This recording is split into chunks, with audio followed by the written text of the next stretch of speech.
Assalamualaikum warahmatullahi wabarakatuh. Perkenalkan, nama saya Oktavia Herliana dengan NIM 226512017.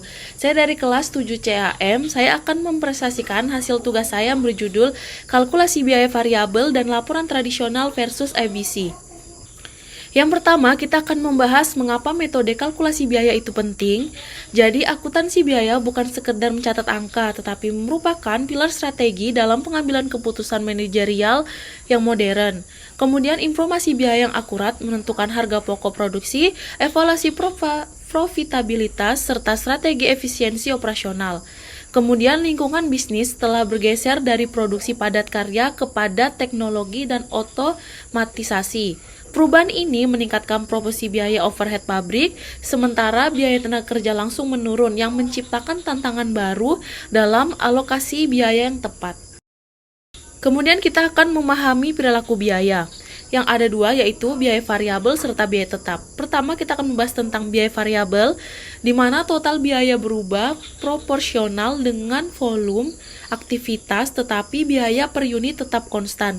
Contohnya seperti bahan baku langsung serta tenaga kerja langsung. Kemudian kedua ada biaya tetap. Biaya tetap merupakan total biaya tetap konstan dalam kisaran aktivitas tertentu atau relevant range, di mana terlepas dari volume produksi itu sendiri. Jadi contohnya salah satunya yaitu sewa pabrik, gaji supervisor, serta penyusutan gedung. Selanjutnya kita akan membahas tentang variable costing versus absorption costing. Jadi dua metode dengan filosofi berbeda dalam memperlakukan biaya overhead tetap pabrik, yaitu fixed factory overhead atau yang disebut dengan FOH. Yang pertama ada variable costing. Harga pokok produknya ada 3, yaitu bahan baku langsung, tenaga kerja langsung, serta overhead pabrik variabel. FOH-nya sama dengan biaya periode. Dibebankan langsung ke laporan laba rugi, tidak masuk persediaan. Kemudian yang kedua ada absorption costing, yaitu harga pokok produk ada 4. Yang pertama, biaya bahan baku langsung, tenaga kerja langsung, overhead pabrik variabel, serta overhead pabrik tetap. FOH-nya sama dengan biaya produk. Dialokasikan ke setiap unit dan tersimpan dalam persediaan. Jadi, perbedaan perlakuan FOH menyebabkan perbedaan nilai persediaan serta laba bersih antara kedua metode tersebut, terutama ketika produksi serta penjualan. Selanjutnya kita akan membahas tentang format laporan laba rugi. Yang pertama pada format tradisional dulu, yaitu absorption, di mana fungsi biaya untuk pelaporan eksternal. Jadi penjualan dikurang HPP. HPP-nya termasuk pada biaya overhead tetap sama dengan laba kotor dikurang biaya pemasaran dan administrasi sama dengan laba bersih operasi. Jadi pada tradisional ini memenuhi GAAP atau PSAK, tetapi sangat sulit untuk dianalisis oleh CVP. Sedangkan pada format kontribusi variabel, yaitu berdasarkan pada perilaku biaya untuk keputusan internal, di mana penjualan dikurang biaya variabel sama dengan margin kontribusi dikurang biaya tetap dan mendapatkan hasil yaitu laba bersih operasi. Jadi format kontribusi ini sangat ideal sekali untuk analisis CVP serta mendukung keputusan strategis. Selanjutnya, kapan laba itu berbeda? Ketika produksi lebih kecil dari penjualan, yaitu sebagian FOH tertunda dalam persediaan, tidak dibebankan periode berjalan. Kemudian produksi sama dengan penjualan, di mana tidak ada FOH yang ditunda atau dikeluarkan dari persediaan itu. Kemudian yang ketiga, persediaan lebih besar dari penjualan, yaitu FOH berbeda berjalan ditambah FOH dari persediaan awal dibebankan. Kemudian ada rumus selisih laba, di mana perubahan persediaan unit dikali tarif overhead tetap per unit. Selanjutnya kita akan membahas tentang masalah sistem biaya tradisional.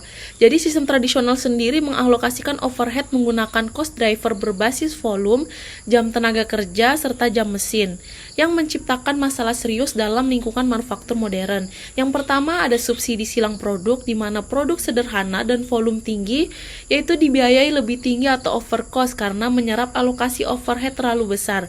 Yang kedua ada distribusi biaya, yaitu produk kompleks dan volume rendah, berbeda, di mana dibiayai lebih rendah atau under cost, yaitu karena hanya menerima alokasi overhead kecil. Kemudian dampak harga jual tidak kompetitif, keputusan produk yang salah, kemudian ada kerugian terselubung pada produk kompleks. Ada activity based costing atau ABC pada solusi modern. ABC sendiri mengalokasikan biayanya berdasarkan prinsip, yaitu aktivitas memakan sumber daya dan produk memakan aktivitas. Yang pertama ada until level activities, di mana dilakukan untuk setiap unit produksi, contohnya menjalankan mesin serta inspeksi per unit. Yang kedua ada batch level activities, yaitu dilakukan untuk setiap batch produksi, contohnya stop mesin serta pemesanan bahan baku. Yang ketiga ada product level activities yang mendukung seluruh lini produk tertentu, contohnya desain produk serta pemasaran produk.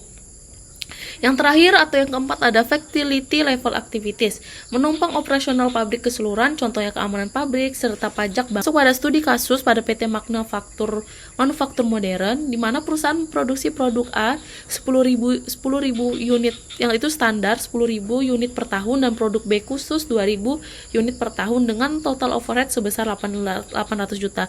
Bisa dilihat pada gambar di slide, yaitu ada tradisional ABC dengan produk A under cost oleh sistem tradisional, sedangkan produk B over cost oleh sistem tradisional.